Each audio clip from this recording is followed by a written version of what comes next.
Persia, a land of barren mountain and burning desert, a harsh land in which the climate is sparing in its bounties.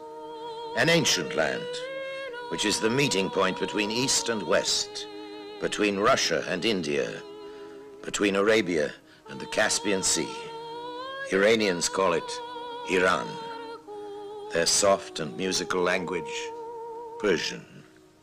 On the rim of the country's dead heart, the old enemy, sand, sand, sand. There flowered, under its powder blue skies, a wonder in the story of mankind.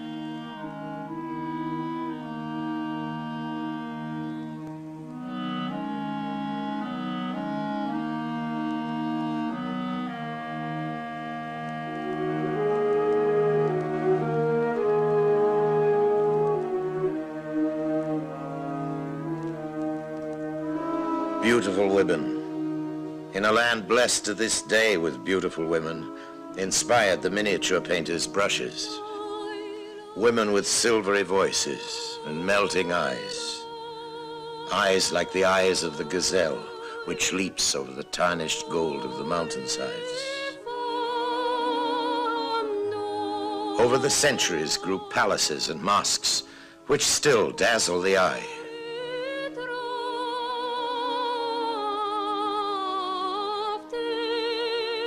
In Persian gardens scented with jasmine, the lotus flowers bloomed, and the nightingales serenaded lovers to their dreamlands.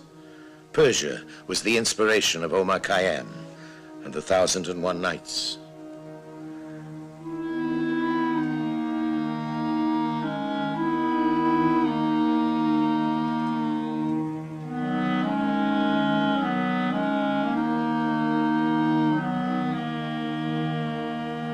In later centuries, conquerors trampled on its heritage. But through golden ages, the spirit of Persia has always triumphed. In this world of beauty was born, more than 5 centuries before Christ, the mightiest empire in the then history of the world.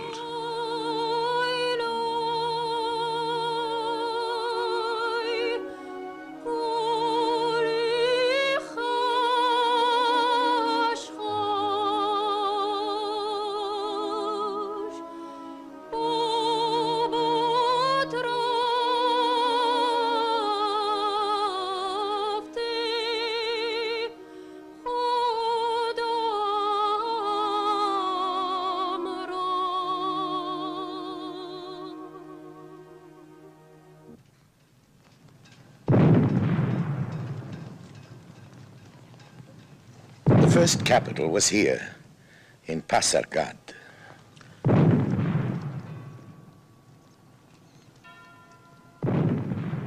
In celebration of 2,500 years of nationhood, the Persian people, led by their Shah, His Imperial Majesty Mohammad Reza Pahlavi Aryamer Shahanshah, make homage at the tomb of Cyrus the Great, the first Shah of all.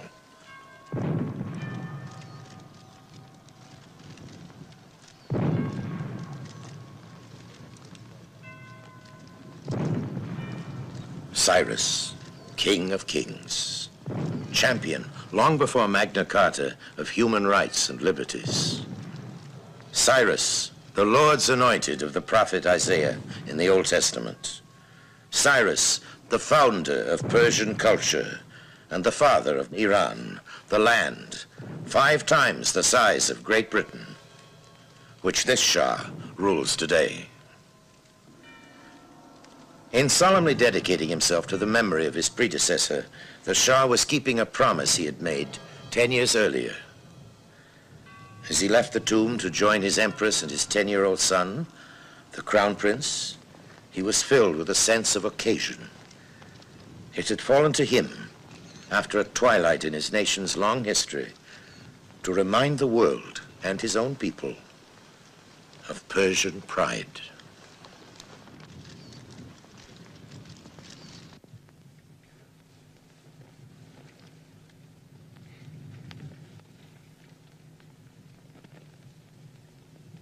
کوروش شاه بزرگ، شاه شاهان، شاه هخامنشی، شاه ایران زمین، از جانب من شاهنشاه ایران و از جانب ملت من Osiris, great king, king of kings, Achaemenian king, king of the land of Iran, I, the Shahanshah of Iran, offer thee salutations from myself and from my nation. At this glorious moment in the history of Iran, I and all Iranians, the offspring of the empire which thou founded 2,500 years ago, bow our heads in reverence before thy tomb. We cherish thy undying memory. پاس می‌داریم.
In the middle of October 1971, 62 heads of state, or their direct representatives, converged on the airport of the fairy tale city of Shiraz, set in the desert beside the Persian Gulf.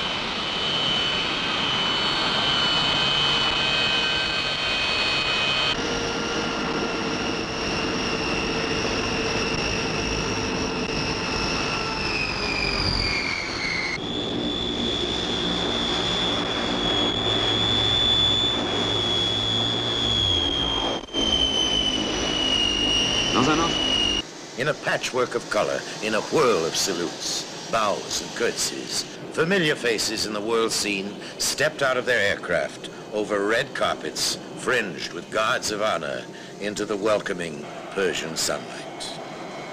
It was just like this. Too much was happening to pick out the detail. For all the arrivals, ceremony and protocol had to be carefully observed. None who were there saw it all. So began one of the most historic cultural gatherings the world has ever seen. The flags of the guest nations flew in salute as the VIPs flew in. This was no party of the year. It was the celebration of 25 centuries.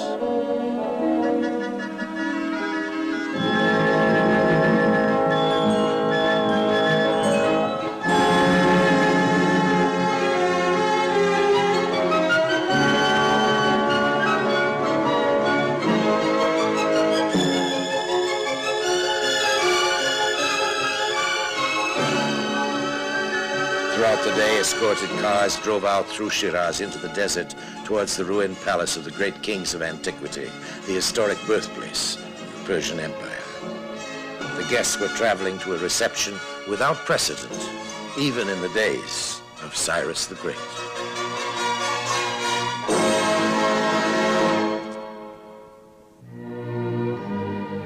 Their camp, if you can call it a camp, was shaped like a star with 5 wings branching out from the royal pavilion to represent the 5 continents.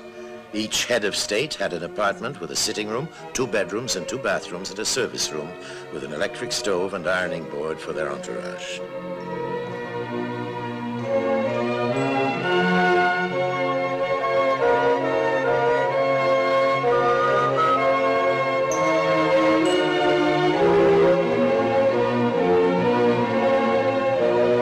The Shah had personally supervised all the preparations. In sight of the ruins of the great palace of his predecessors, which had taken 187 years to build, the complex of new building was a major piece of construction, even for modern times. One day, it is thought that it might become a super hotel for wealthy tourists.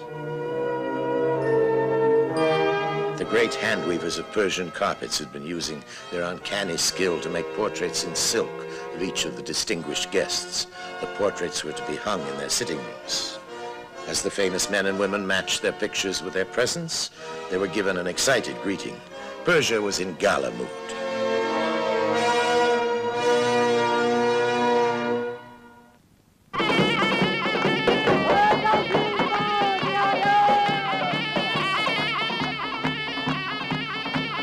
The villagers had heard on radio and television that the great people of the world were coming to honor their country. A country which had ruled in the past what was the then known Earth. A country which, after centuries of apathy, their Shah was determined to lead into the 20th century. He began by inviting the world to stop, look, and listen.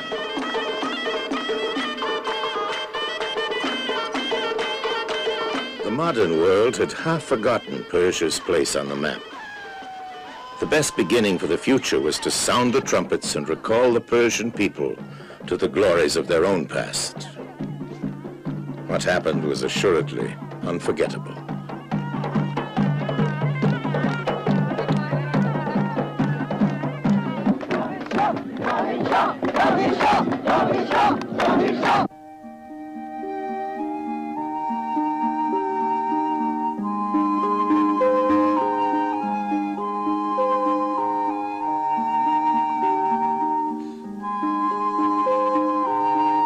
Throughout the day and into the night, the Shah was in constant attendance on the newly arriving guests. His hand, for 100 times, was stretched in welcome.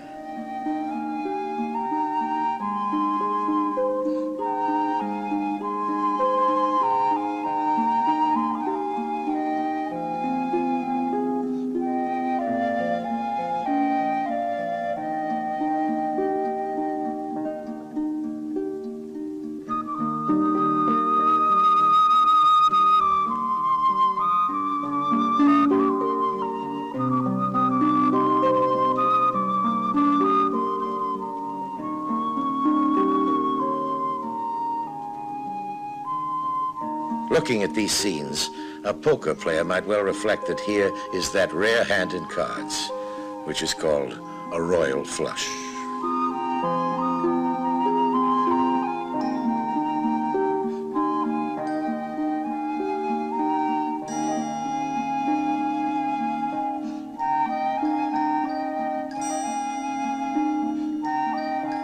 Leaders whom we all recognize had a unique opportunity for relaxed conversation.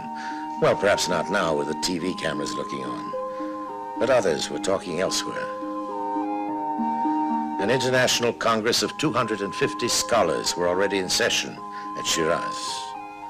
The papers they read on Persian culture were to be published and circulated to research institutes throughout the world. Such a brain's trust of Persian study had never been collected before.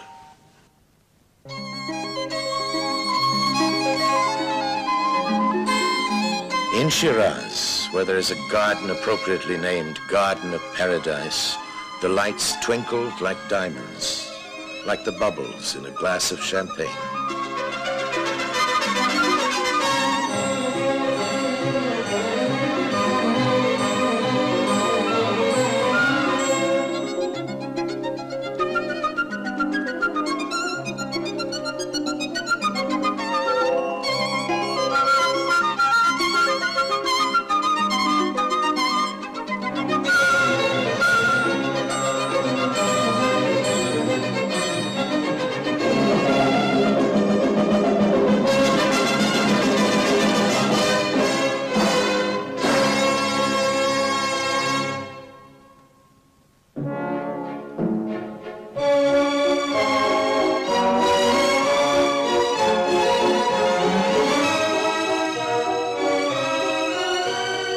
It is not often that a state occasion like this has been shown to the world. Not often, if ever, that so many leaders of state have been gathered together simply to honor an anniversary in the history of a civilization. In the state reception room of the Royal Pavilion in Persepolis move people who influence the destiny of mankind. The order of precedence, the etiquette of who sits where and who leads who to dinner call for all the skills of diplomacy.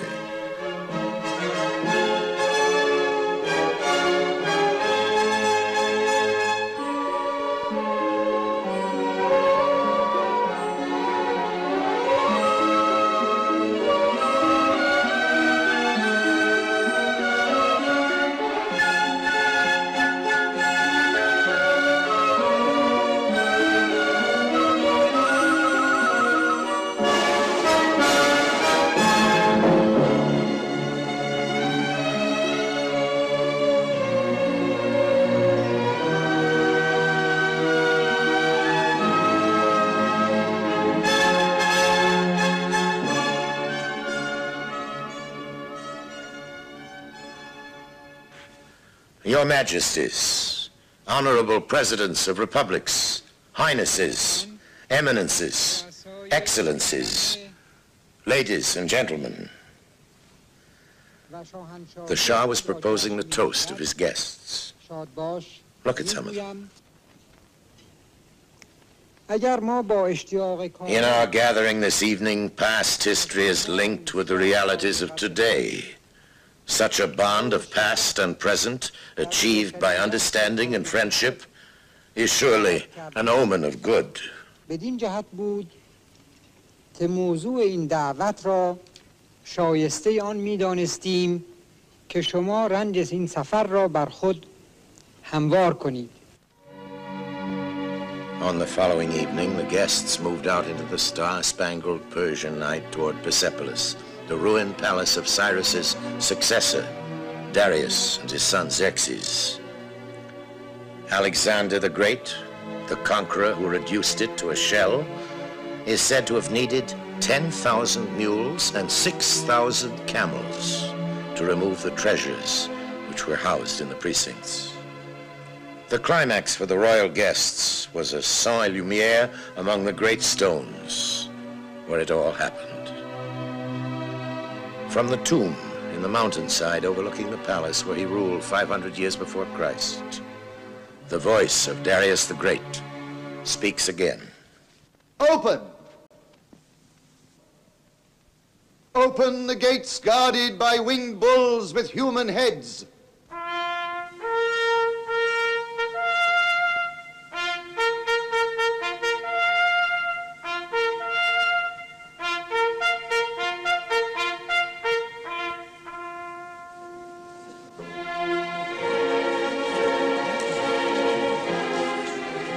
Now comes the procession of the ambassadors, their beards in ringlets, their hair curled.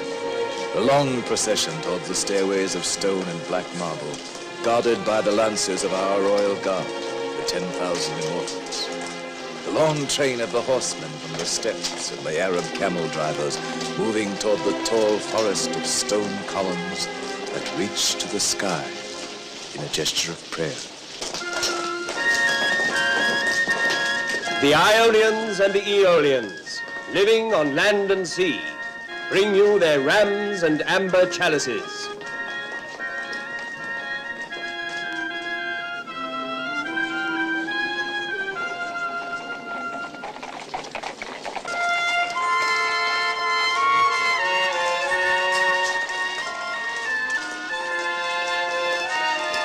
when I reconquered Cyprus and the Greek colonies of Asia, I too left them all their liberties.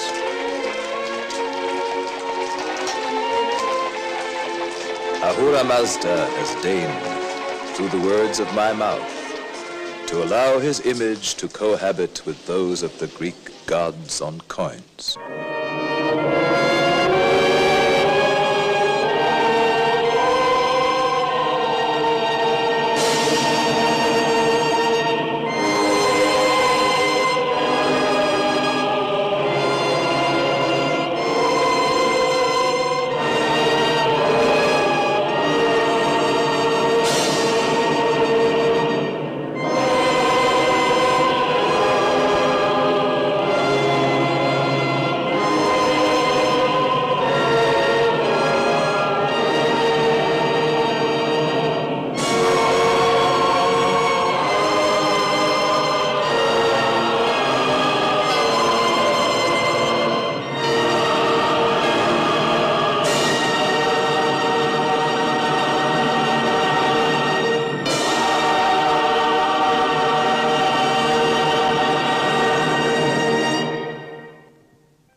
Long ago, the ancient Persians invented the postal system with relays of horsemen bringing news from the distant outposts of empire. Today, in the company of his guests, in the long shadow of the ruins of Persepolis, messengers of good omen bring the Shah the greetings of his Senate in Tehran. در این روز بزرگ تاریخ ایران از تخت جمشید زادگاه شاهنشاه Today we submit to history the account of the past 2,500 years, and we firmly believe that the balance is proudly to our credit. الهام بخش همه مردم روی زمین در ادامه راه آنان به سوی نیکبختی واقعی جامعه بشری باشد.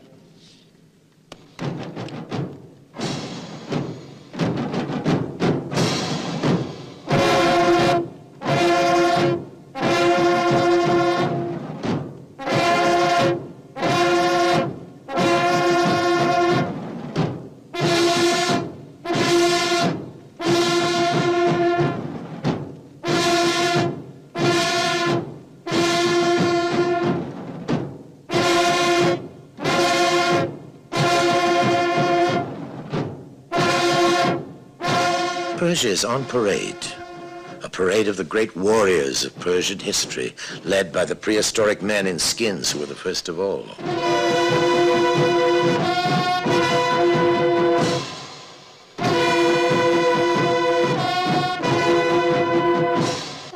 Here are the war chariots of the Achaemenian kings who conquered and civilized the ancient world, whose trumpets were a call of peace.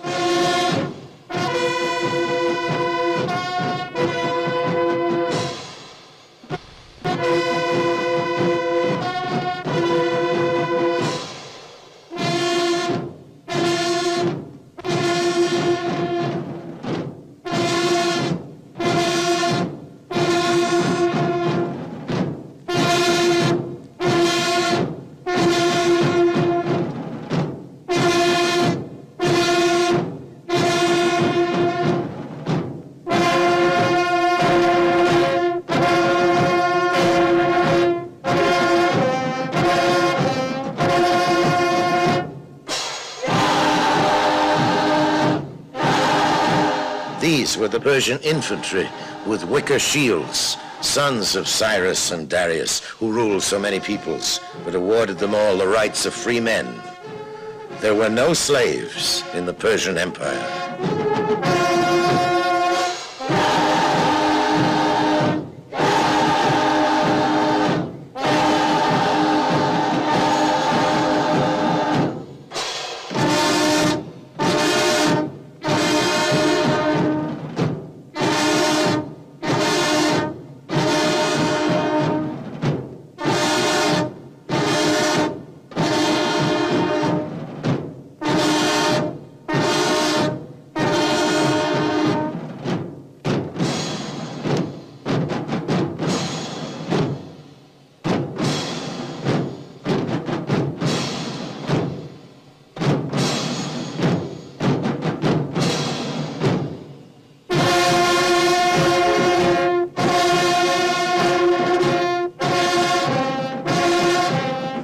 For more than 10 years, archaeological experts studying the records which remain pieced together how the old warriors must have looked. No stirrups for the cavalry.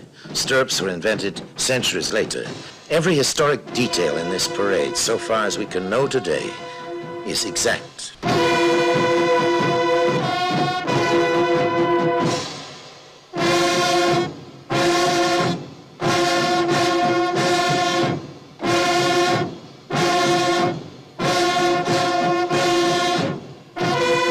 This wooden fortress, pulled by a span of oxen, was one of the first siege weapons.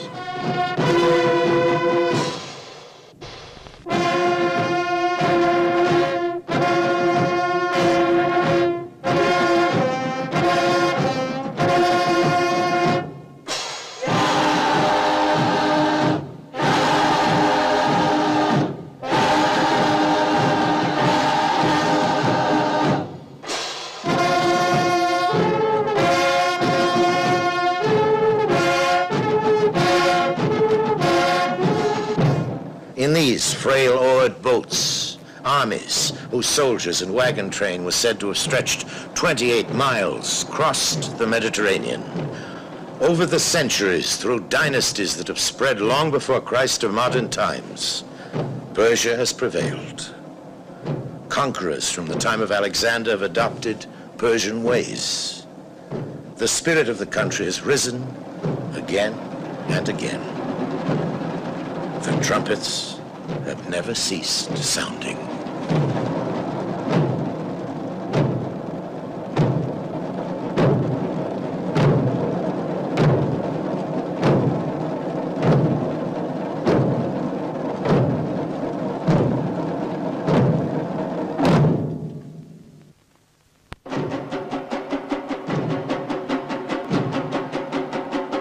During the next 500 years, years in which the Great Wall of China was built, in which Hannibal crossed the Alps and Julius Caesar conquered Gaul, these were the Parthian soldiers of the Arsacid dynasty.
Sasanians, with their sugarloaf hats, which are still worn in Persia today, followed during the centuries when Muhammad founded Islam. At the powers of ancient Rome sank into final decline.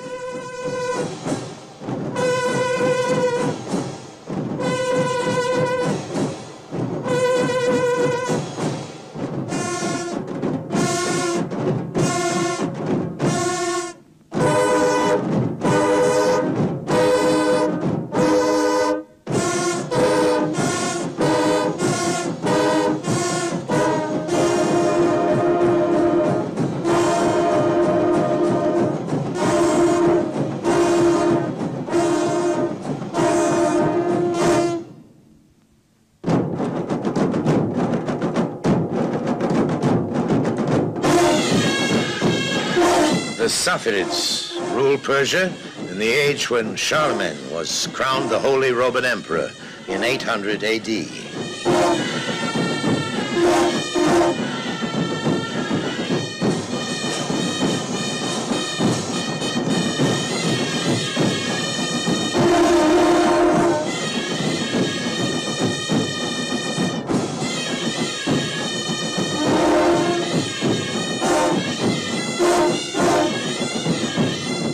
The Dialmites were contemporaries of William the Conqueror, the Battle of Hastings, 1066, and all that.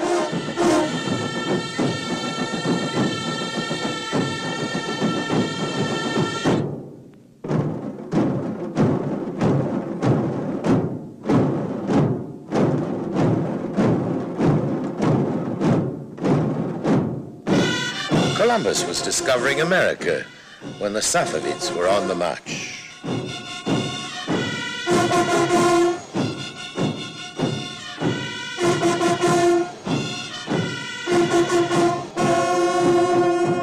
The Afsharids were a short-lived dynasty in Persian terms, who belonged to the time when Bonnie Prince Charlie raised the flag of the Stuart Rebellion in Scotland.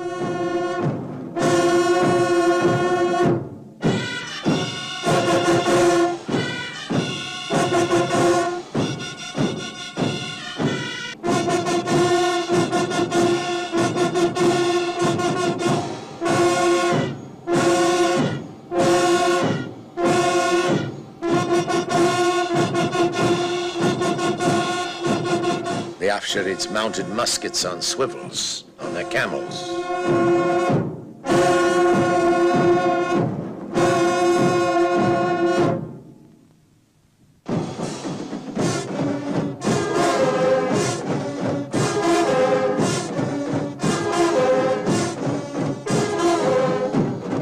The Zans, although they can scarcely have heard about it, fought their battles at the time of the Declaration of American Independence.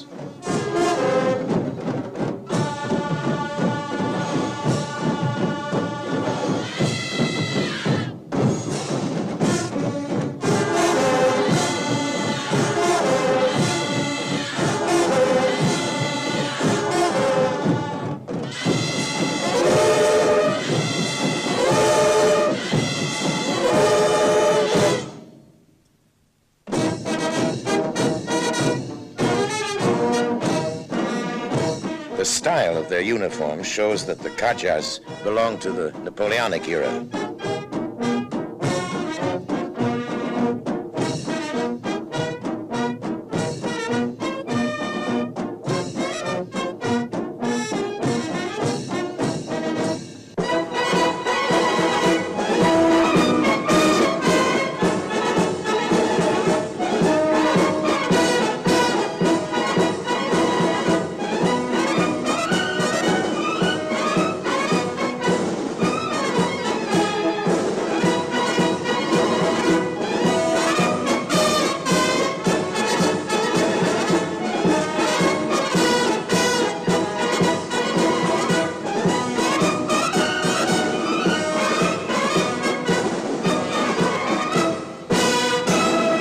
The armed services of the latest and the present dynasty in Persia, the Pahlavi, gather for a grand assembly.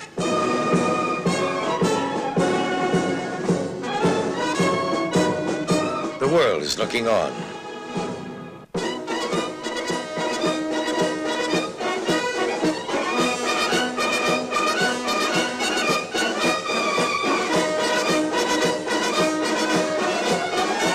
These These are the household troops of the Shah.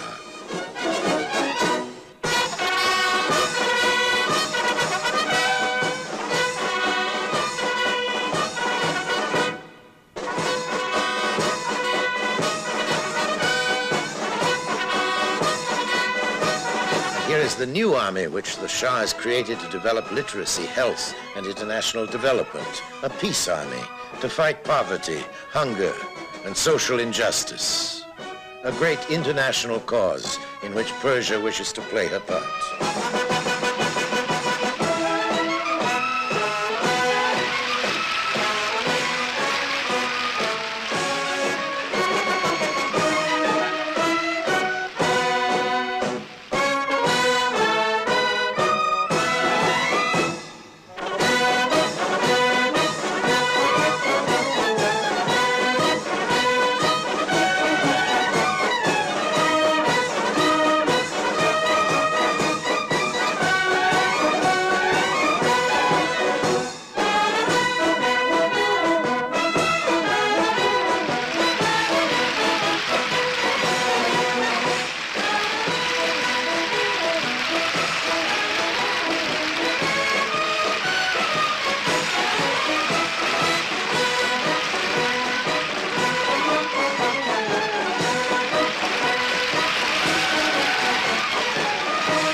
The fountains, which inspired the poets, philosophers, and thinkers of this old land centuries ago, whisper their watery music.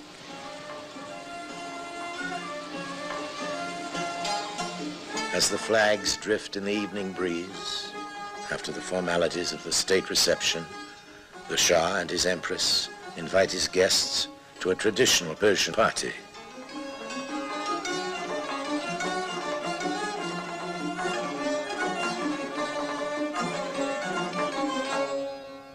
The way it works is that he doesn't sit down himself. Moving among his guests, he makes them all happy. The music and the food are traditional.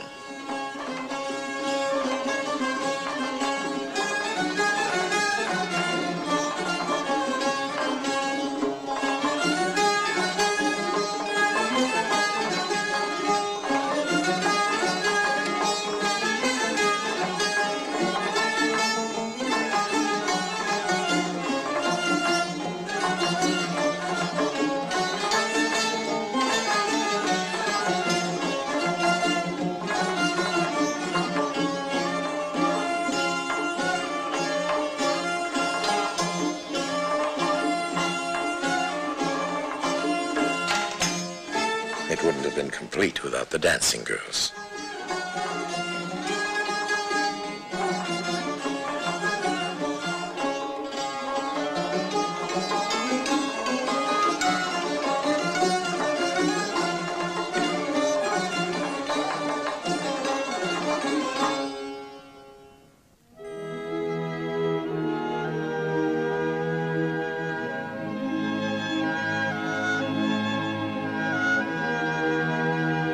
It could have been the first occasion in most of the VIPs' lives that so many of them, who are normally whisked about in plush limousines, have crowded into coaches. But what coaches? They were carrying them from the pavilions at Persepolis to the airport at Shiraz, then by air to Tehran, the modern capital of Persia.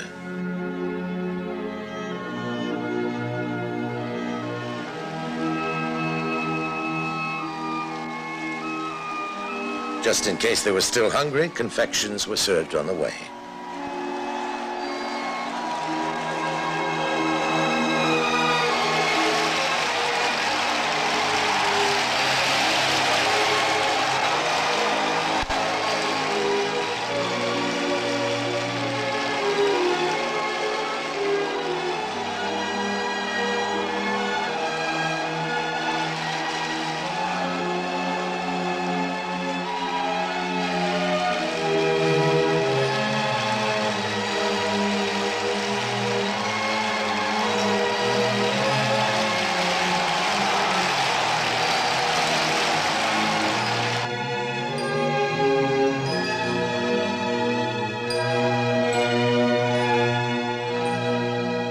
In the aircraft, the Shah had brief moments in which he was on his own, with time to look at what they were saying about the celebrations in the newspapers.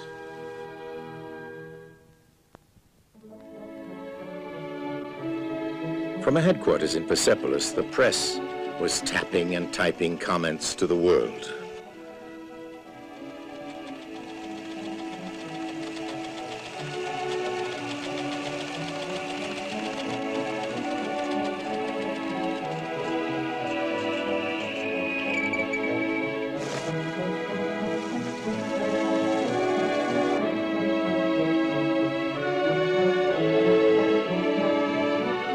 For most of them, it was a surprise to discover how the new Persia was evolving. They only remembered the old, when Persia had slept.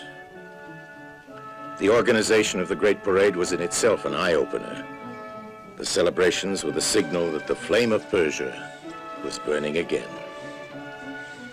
Great nations come and go. A century ago, Persia had been of no importance except to historians, romanticists, and students of archaeology. Look at her now. She is making her challenge to join the new world. Her greatest enemy is illiteracy. She has started to beat it by building 4,000 new schools in a year, schools for adults as well as children. Her other enemy is her scarcity of water. By building great dams, Persia's water, too, is being brought under control. She is moving fast into heavy industry. The country has to do a lot yet to catch up industrially with the Western world. But one of the wonders of her is that this old sleeping beauty is now awake. So much is happening so quickly. Her modern spirit was first aroused during the reign of the present Shah's father. During the celebrations of the 2500th anniversary, his son remembered him.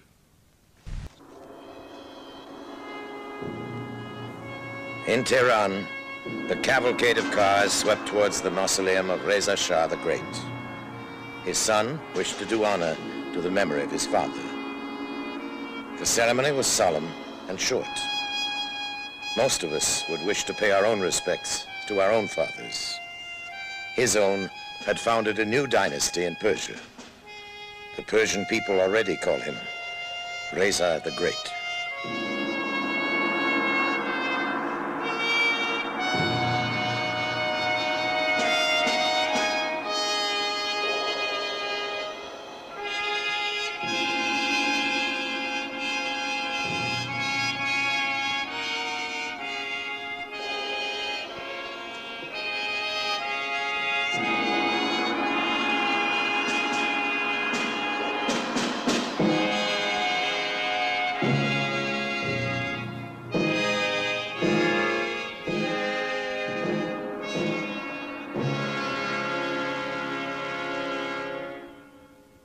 After that, the climax of the celebrations. The first glimpse of the floodlit monument outside the airport of Tehran in honor of the present Shah. Below the monument is a museum of Persian art and a cinema. To open it? Well, what would you expect?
On the last day of the celebrations, there was a spectacular to mark the inauguration of a vast new sports stadium in Tehran designed to seat 100,000 people.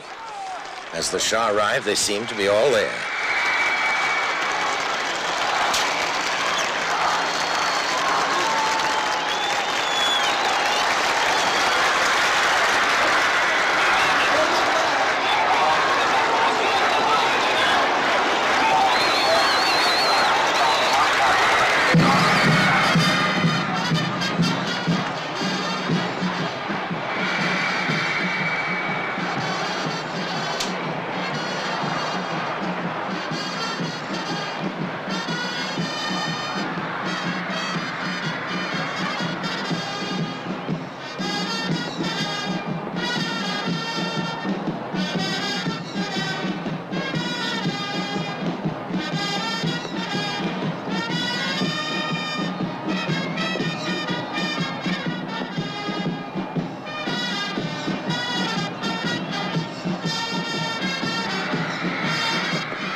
Swinging heavy clubs is a traditional sport.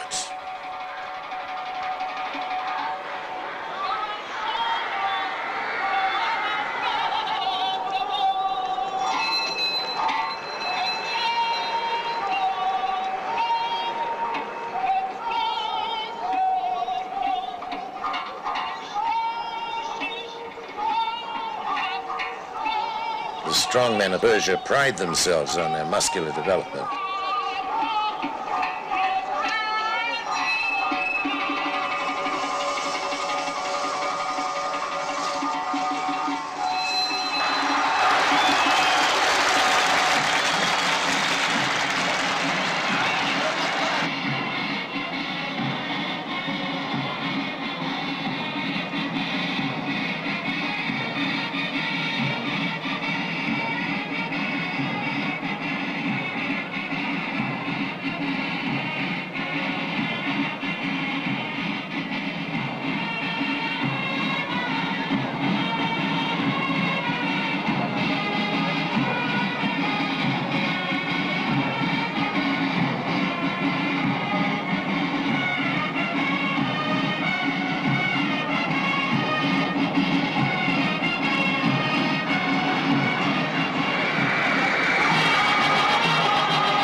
Notice that the soldiers are doing their arms drill without orders, to the music of the Viennese waltz.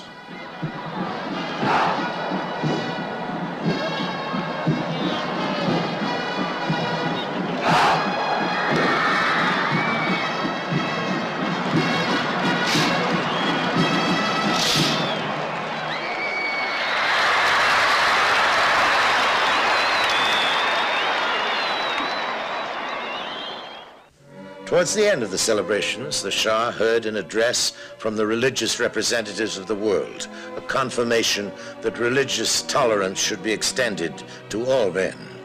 Not all countries accept it. In ancient tradition, Persia does.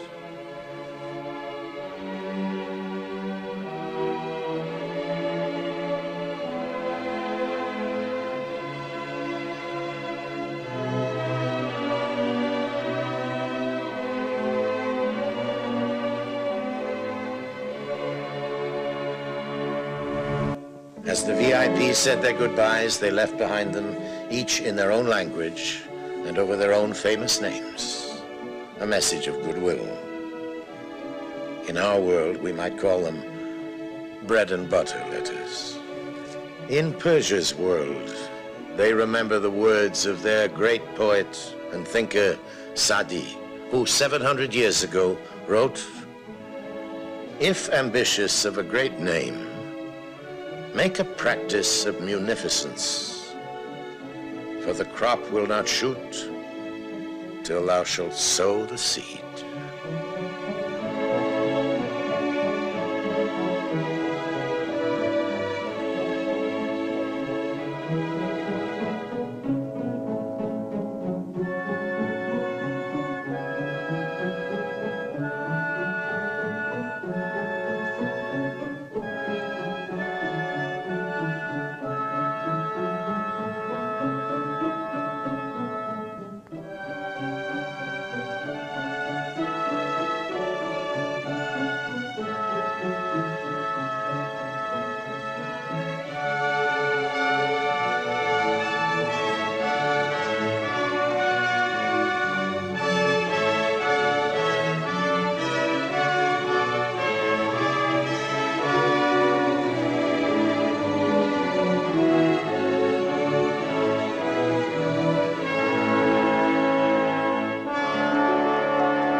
In Tehran, the new monument is likely to become as familiar as London's Big Ben, the Eiffel Tower of Paris, and New York's Statue of Liberty. Symbole des grandes fêtes de l'Iran, ce cylindre en argile cuite de Cyrus proclame que c'est ici que pour la première fois les droits de l'homme devinrent loi.